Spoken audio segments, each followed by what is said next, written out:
Block तत्व। Next chapter है complete, ये 3 चैप्टर थ्योरेटिकल के हैं, hydrogen S block, P block.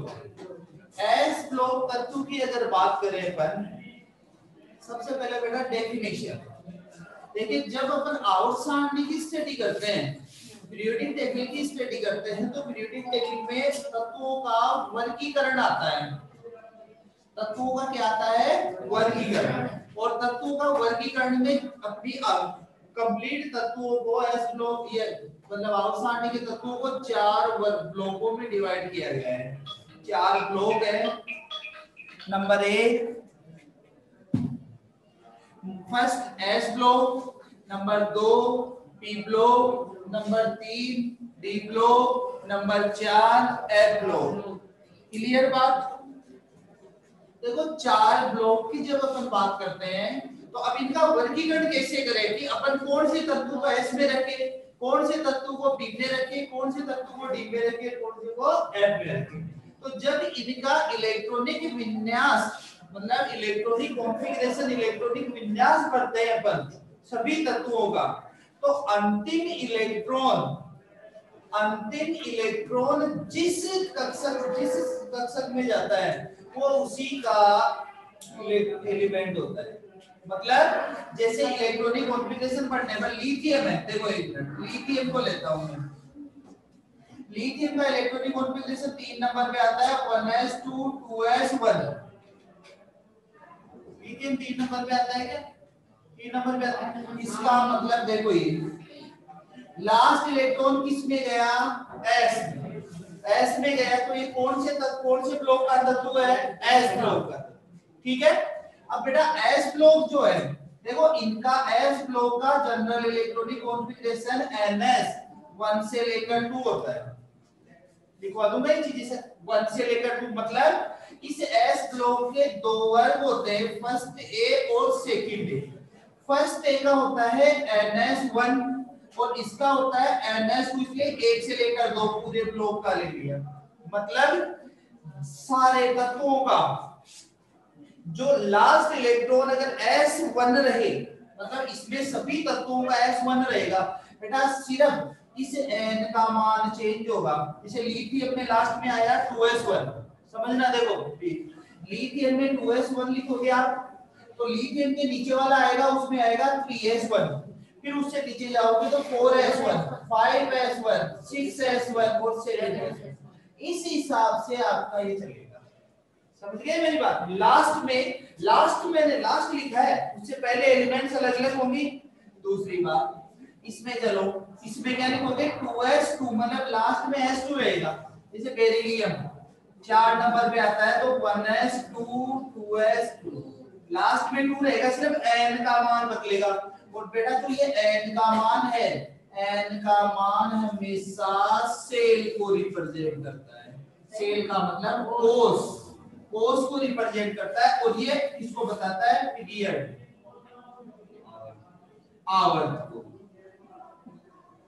आवर्त को बताता है। कैसे? n का मान 2, अगर आप आवर्त सारणी देखोगे n का मान देखो यहाँ पे कितना है? 2। इसका मतलब दूसरे आवर्त का, सुनना, दूसरे आवर्त का, और s का भी कौन सा?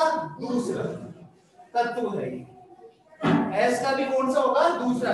सभी में क्या चलेगा? 2s2, फिर आगे आएगा 3s2 4s2 5s2 6s2 7s2, ऐसे चलेगा।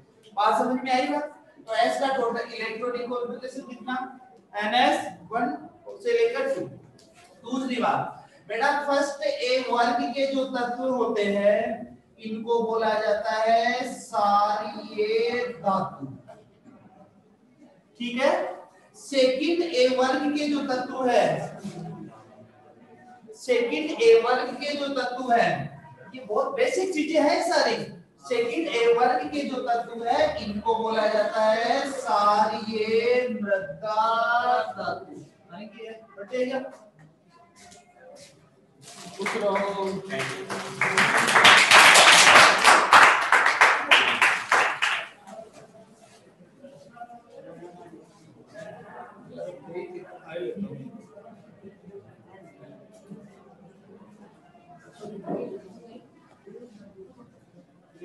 चटनी तो खाऊंगा।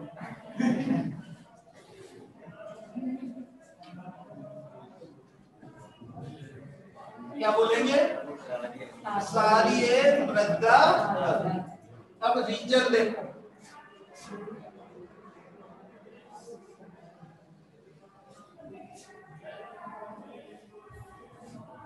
ऑक्साइड और हाइड्रोक्साइड, मतलब ये दो ऑक्साइड भी बनाते हैं और हाइड्रोक्साइड भी बनाते हैं। इनकी नेचर सारी होती है, मतलब जो इनके जितने भी एलिमेंट होंगे, वैसे एलिमेंट भी मैं लिख देता हूं इधर पूरा डिटेल्स। देखिए इधर सबसे पहले ये first A group, first A group के अंदर आ जाएगा ये एलिमेंट होते हैं हाइड्रोजन, को नहीं लेते हैं बेटा, हाइड्रोजन एक्सेप्शन है, पढ़ चुके हैं चैप्टर। फिर इधर सेकंड ए ग्रुप जो होगा बेटा मांगे बोलो, कोई दिक्कत नहीं है? क्या हुआ? हाइड्रोजन को लेते हैं तो अब यहाँ देखो ये 3 नंबर से स्टार्ट होता है बेटा। सुनो देखो, एक ट्रिक इनके, आप अपने जो अपन आवर्त की बात करते हैं, आवर्त के अंदर आप 2 8 8 18 18 32 और लास्ट वाले में भी 32 होता है, अनकंप्लीट लेते हो ना। फर्स्ट आउट में 2, दूसरे तीसरे में 8 8, तीसरे चौथे में 18 18 32 और लास्ट वाला अनकंप्लीट या 32 मानते हैं। अब यहाँ देखो इसके अंदर तीसरे 8 + 8 जोड़ो, कितना आएगा बताओ? 11 नंबर में सोडियम आएगा क्या? प्लस 18 जोड़ो 19 नंबर में, नहीं 8 सॉरी 8 8 है ना, तो 8 जोड़ो 20 पे आ जाएगा। प्लस 18 जोड़ो बताओ 37 है क्या? 37 प्लस 18 जोड़ो 55 और प्लस 32 जोड़ो 87 आएगा, अच्छे से होगा। और हो गया। अब आपको पता है इससे आगे वाले हैं तो ये 4, ये 12, ये 20, ये कितना 38, ये 56 और ये 88 हो गया। मतलब इसके अकॉर्डिंग आप लिख सकते हो 8 8 18 18 ऐसे जोड़ते आपको रखने की जरूरत नहीं पड़ेगी भाई कितना इलेक्ट्रॉन। दूसरी बात, इनका जो फर्स्ट ग्रुप है, फर्स्ट ग्रुप का जनरल इलेक्ट्रॉनिक कॉन्फ़िगरेशन कितना बताया? NS1। इसका जनरल इलेक्ट्रॉनिक कॉन्फ़िगरेशन कितना बताया? NS2। ओके, हाँ फिर आगे बढ़ते हैं। नेक्स्ट इसके अंदर इनको बोलते हैं क्षारीय धातु। क्यों बोलेंगे?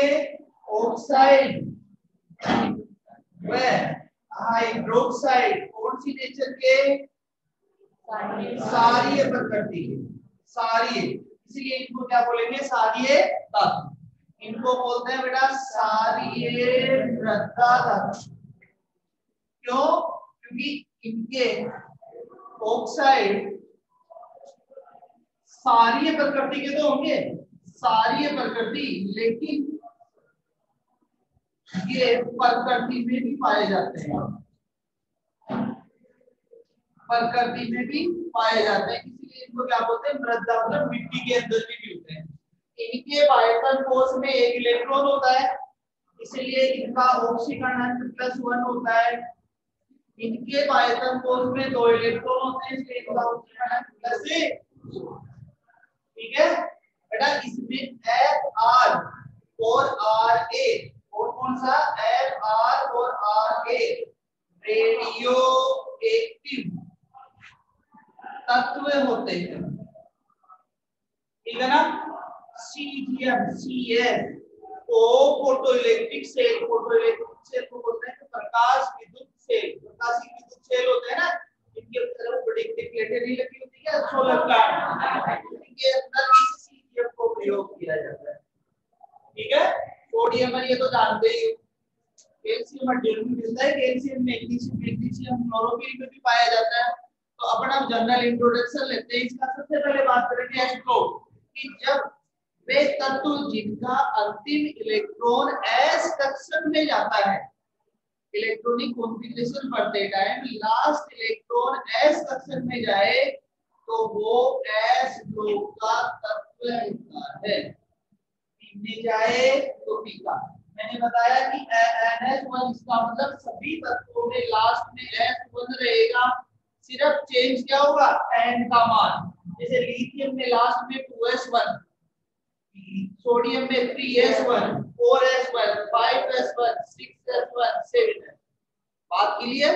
इधर वाले में चलोगे तो 2s2, 3s मतलब n number of cell, period की जो वैल्यू होती है ना और की वो सेल को भी रिप्रेजेंट करती है। कोष को भाई पहला कोष, दूसरा कोष, जैसे जैसे डिस्टेंस बढ़ेगी कोष की संख्या बढ़ेगी।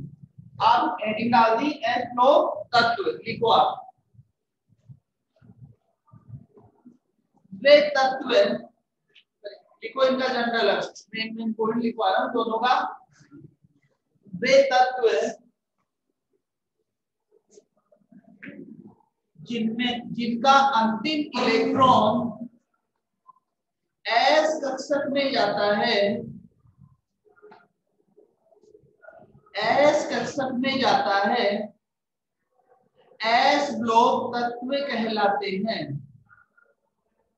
s कक्षक में जाता है, s ब्लॉक तत्व कहलाते हैं।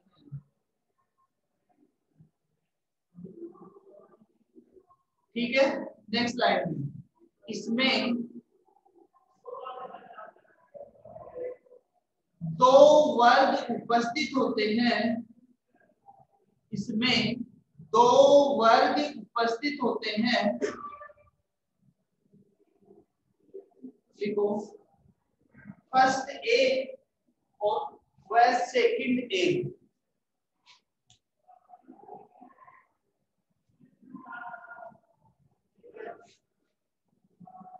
स्लाइड में लिखो एस कक्षक में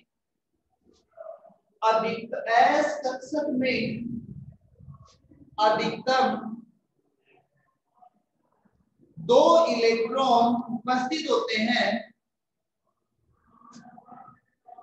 इस कारण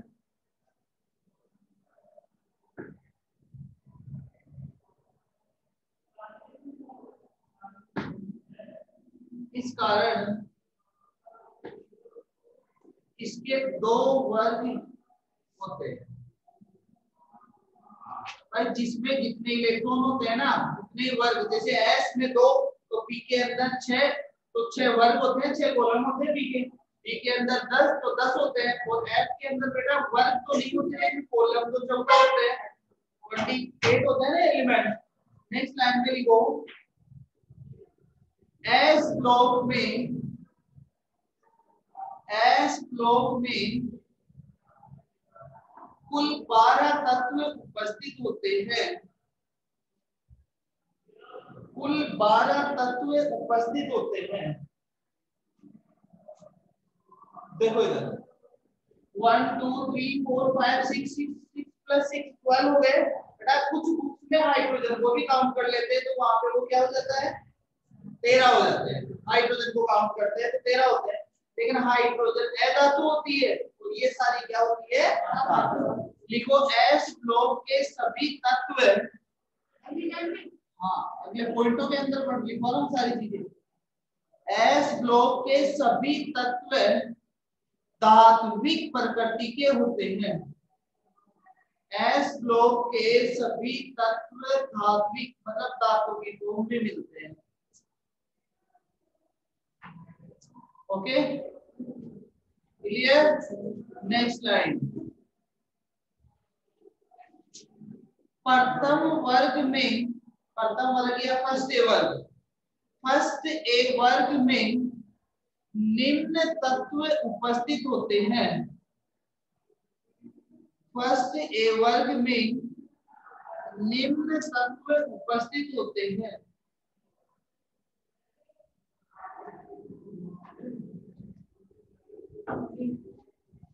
उपस्थित होते हैं, डैश लगा दो।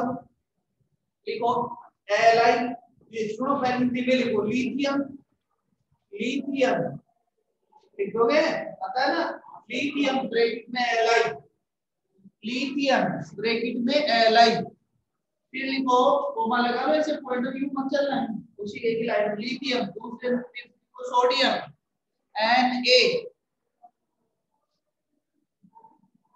Na, तीसरा पोटेशियम के, पोटेशियम के,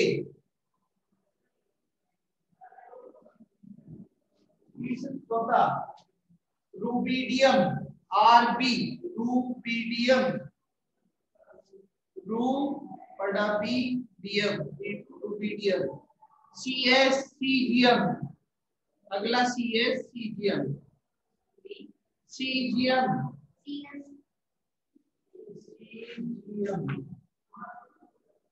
और लास्ट आ जाएगा फ्रेंशियम, फ्रेंशियम।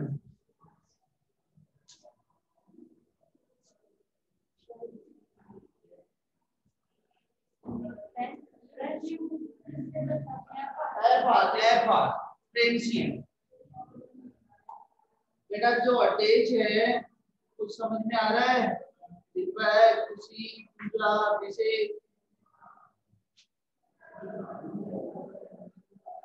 बोलो बेटा, डन, ओके। नेक्स्ट लिखो बेटा, अगला पॉइंट जनरल इंट्रोडक्शन है सारा इसका पूरे ग्रुप का। नेक्स्ट पॉइंट लिखो, फर्स्ट ए वर्ग के तत्वों को, फर्स्ट ए वर्ग के तत्वों को सार धातु, फर्स्ट ए वर्ग के तत्वों को सार धातु कहते हैं या सारीय धातु कहते हैं, की बात धातु कहते हैं, क्योंकि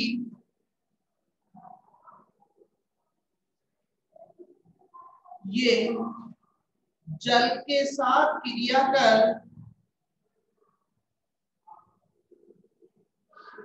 जल के साथ क्रिया कर, जल के साथ क्रिया कर हाइड्रोक्साइड व ऑक्साइड बनाते हैं, हाइड्रोक्साइड व ऑक्साइड बनाते हैं, जिनकी प्रकृति सारीय होती है, जिनकी प्रकृति सारीय होती है, जिनकी प्रकृति सारीय होती है। Clear, done. नेक्स्ट लाइन लिखो, सेकंड ए वर्ग के, सेकंड ए वर्ग में निम्न तत्व उपस्थित होते हैं, सेकंड ए वर्ग में निम्न तत्व उपस्थित होते हैं।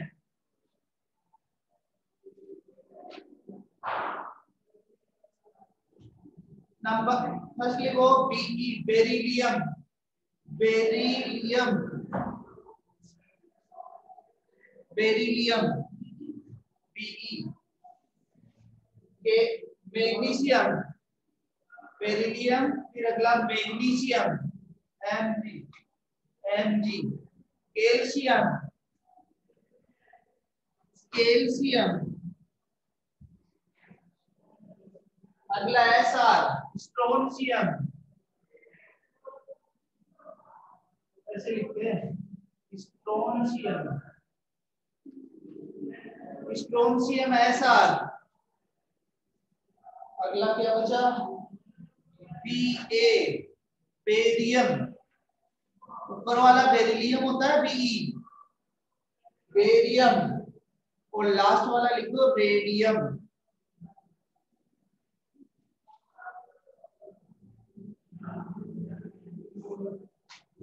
नेक्स्ट हो गया, देखो सेकंड ए वर्ग के तत्वों को, सेकंड ए वर्ग के तत्वों को सारीय मृदा धातु भी कहते हैं, मृदा धातु कहते हैं, जो भी मतलब सारी मृदा धातु कहते हैं, क्योंकि इनके ऑक्साइड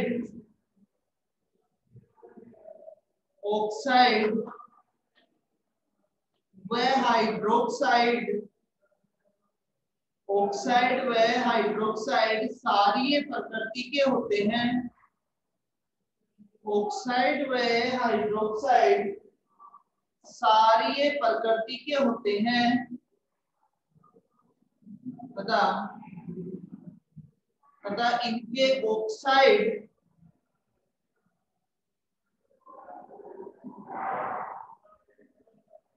अर्थ क्रस्ट को बोलते हैं ऊपर पट्टी, मतलब भूमि के अंदर, मृदा के अंदर अर्थ क्रस्ट ऊपर पट्टी मतलब धरातल के अंदर मिलते हैं।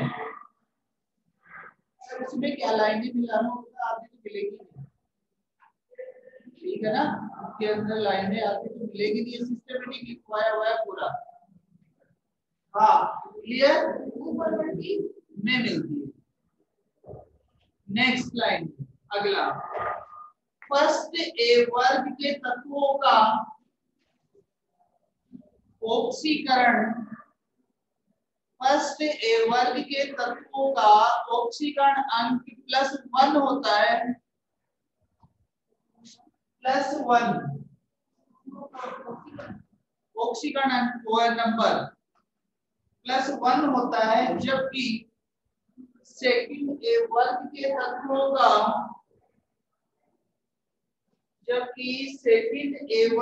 तत्वों का ऑक्सीकरण अंक +2 होता है, ऑक्सीकरण अंक +2 होता है। ओके, वो अपन ने इलेक्ट्रॉनिक विन्यास का तो लिख दिया है, नहीं लिखा ना।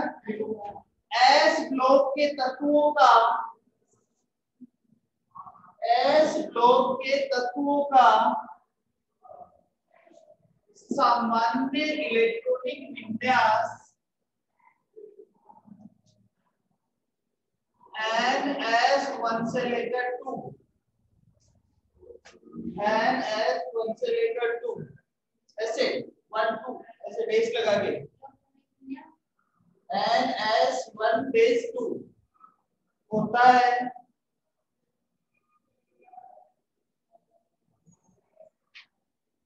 ठीक है, जहां n बराबर 2 से लेकर 7, अगर 2 से लेकर 7 मतलब आवर्त की संख्या, तो उसमें से बेटा अगर हाइड्रोजन को अपन काउंट करें तब 1 से लेकर क्या लिखेंगे 7, हाइड्रोजन काउंट हो तो 1 से लेकर 7, लेकिन हाइड्रोजन की का पोजीशन तो भी फिक्स है नहीं, इसलिए अपन क्या रखेंगे 2 से 7। अब इसका NS1 से लेकर 2 है, तो अगर मैं फर्स्ट एक उसका लिखूं इलेक्ट्रॉनिक विन्यास तो क्या आएगा NS1 और सेकंड का क्या होगा NS2, ठीक है ना। चाहो तो नीचे लिख लो फर्स्ट ए ग्रुप, डायरेक्ट लिख दो फर्स्ट ए ग्रुप बराबर NS1 और सेकंड ए ग्रुप क्या हो जाएगा NS2, ये लिखा हुआ है ना, इसके क्या पास के देखते हैं। बोल दीपक, डन,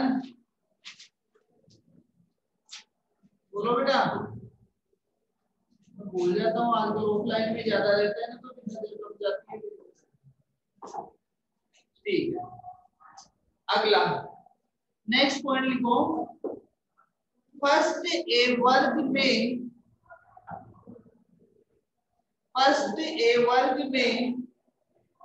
सोडियम व पोटेशियम Na व K, सिंबल लिखा करो हमेशा, Na व K प्रचुर मात्रा में पाए जाते हैं, अधिक मात्रा में Na व K Na व K सोडियम और पोटेशियम प्रचुर मात्रा में, मतलब बहुत ज्यादा मात्रा में पाए जाते हैं। सोडियम तो लवण होता है ना, नमक। जबकि लिथियम एलाइड, आरबी, रुबिडियम व CS, LI, RB and CS. FR की स्टडी अलग होगी क्योंकि ये रेडियो एक्टिव होता है, ठीक है। एलआई, आरबी एंड सीएस अल्प मात्रा में पाए जाते हैं। क्योंकि आपके टॉपिक तो हटा है, लेकिन उसमें बेटा एक उपलब्धता का टॉपिक दे रखा है, आपके सिलेबस में लिखा हुआ है उपलब्धता का, तो जनरल इंट्रोडक्शन के अंदर ही उपलब्धता भी आ गई इसमें। नेक्स्ट लिखो एफ आर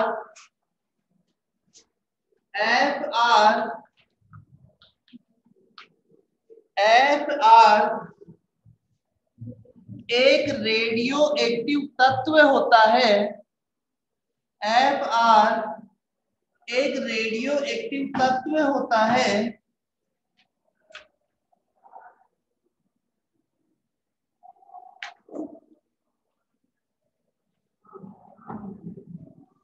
रेडियो एक्टिव तत्व होता है। रेडियो एक्टिव का मतलब जो अपने आप ही अपघटित होता रहता है, डिकम्पोज होता है। रेडियो एक्टिव तत्व होता है जिसका अर्ध आयुकाल, मतलब आधी उम्र, अर्ध आयुकाल 21 मिनट होता है। अर्ध आयुकाल 21 मिनट होता है। मतलब आप 1 ग्राम को रख दोगे, जैसे 1 ग्राम आपने लिया तो वो अपने आप ही डिकम्पोज होता रहता है, रेडियोएक्टिव एलिमेंट्स की नेचर होती है। तो 21 मिनट में वो आधा नष्ट हो जाएगा। जबकि स्टेबल जो कंपाउंड होते हैं उनको अगर आपने जैसे 1 ग्राम लेकर रख दिया तो जब तक आप किसी के साथ रिएक्शन नहीं करवाओगे तब तक उसमें कोई चेंजेस नहीं होता, लेकिन रेडियोएक्टिव तो डिकम्पोज होता है, इनकी रिएक्शन से चालू ही रहती है, इसलिए इनकी स्टडी अलग करते हैं। जब अब आगे जब अपन इसकी प्रॉपर्टीज की स्टडी लेंगे तो अपन सीजीएम तक आके रुक जाएंगे। एफआर की तो अलग ही होती है स्टडी। क्लियर? अर्धायुकाल कितना? 21 मिनट। आगे लिखो सारी मृदा धातुओं की ऊपर पट्टी में, ऊपर पट्टी का मतलब अर्थ क्रस्ट, ऊपर पट्टी धातुओं की ऊपर पट्टी में उपस्थिति के आधार पर, उपस्थिति के आधार पर मतलब जितने भी टाइप की मेटल्स प्रेजेंट है, जितने भी प्रकार की धातु उपस्थित है अर्थ क्रस्ट में, धरातल पे, उनमें क्या लिखा आपने? उपस्थिति के आधार पर कैल्शियम तथा मैग्नीशियम का स्थान, कैल्शियम तथा मैग्नीशियम का स्थान 5वां व 6ठा है। 5th व 6th, मतलब कैल्शियम 5 नंबर पे और मैग्नीशियम कितने? 6 नंबर पे।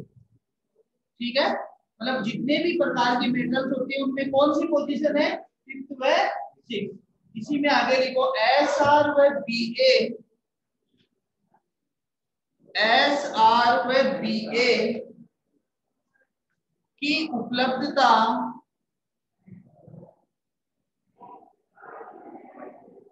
बहुत कम है। सारे आ गए ना, सारे मृदा धातु भी 2 आ गए, अब सभी का एक साथ लिखवा रहा हूं, बहुत ही कम है उपलब्धता। नेक्स्ट लाइन में लिखो पीई एक दुर्लभ धातु है। पीई दुर्लभ, दुर्लभ का मतलब होता है बेटा बहुत ही रेयर केस में मिलती है, मतलब हर जगह नहीं मिलती, कोई रेयर केस में कहीं पे मिल जाए। बेरिलियम, बेरिलियम पीई एक दुर्लभ मृदा धातु है। नेक्स्ट रेडियम की मात्रा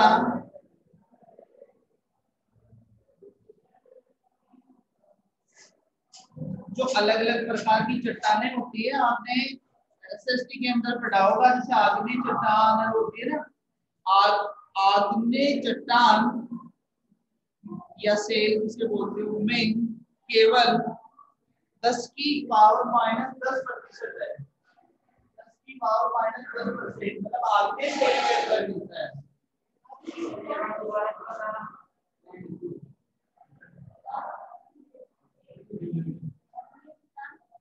रेडियम की उपलब्धता आग्नेय सेल में 10 की पावर -10% होती है, मतलब इतना आग्नेय चट्टान होती है उसमें मिलता है पिघली मॉडर्न स्टेट के अंदर। ओके, नेक्स्ट लाइन में लिखो, एक संयोजी सोडियम व पोटेशियम आयन, एक संयोजी मतलब एकल बंध बनाने वाले, एक संयोजी सोडियम व पोटेशियम आयन, एक संयोजी सोडियम तथा पोटेशियम का मतलब एक बंध बनाने वाले, पोटेशियम आयन द्विम संयोजी, इसी में कंटिन्यू, द्विम संयोजी मतलब जो दो बंध बनाते हैं, मैग्नीशियम व कैल्शियम। बेटा अभी बताया ना, +1 इसका मतलब एकल बंध, इसका से +2 इसका मतलब ये डबल बॉन्ड। तो द्विम संयोजी मैग्नीशियम और कैल्शियम आयन की तुलना में अधिक पाए जाते हैं, की तुलना में अधिक पाए जाते हैं। एक संयोजी सोडियम तथा पोटेशियम आयन द्विम संयोजी मैग्नीशियम व कैल्शियम आयन की तुलना में अधिक पाए जाते हैं। इसमें ब्रैकेट में डाल देना बेटा सजीवों में या जैविक तंत्र में, जैविक तंत्र वर्ड लिख देना, मतलब जो सजीव होते हैं उनके अंदर, जैविक तंत्र में। ओके, अगला पॉइंट है, ये जनरल इंट्रोडक्शन हो गया है, हेडिंग डाल दो इलेक्ट्रॉन एस ब्लॉक के तत्वों का इलेक्ट्रॉनिक विन्यास, एस ब्लॉक के तत्वों का इलेक्ट्रॉनिक विन्यास, एस ब्लॉक के तत्वों का इलेक्ट्रॉनिक विन्यास। इसको बेटा कल पढ़ेंगे, ठीक है, टाइम हो गया 2 मिनट।